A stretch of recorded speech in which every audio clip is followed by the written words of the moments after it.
এই চলতি সংসদে গত 14 জুন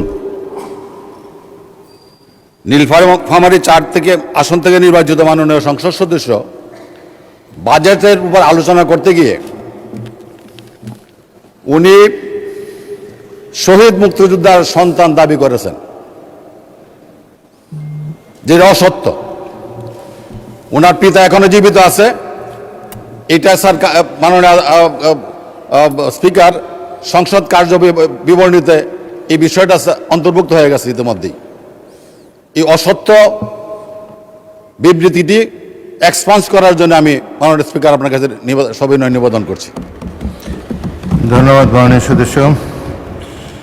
এটা তো পয়েন্ট অফ অর্ডার হলো না, কিন্তু যে মাননীয় সদস্য কথা আপনি বলছেন তিনি আমার চেম্বারে এসে বক্তব্যের অবহিত পরেই সেদিনই আমার সাথে দেখা করেছেন এবং বলেছেন যে ভুলক্রমে তার মুখ থেকে এটা বেরিয়ে এসেছে, তার পিতা এখনও জীবিত আছেন, তিনি আমাকে জানিয়েছেন।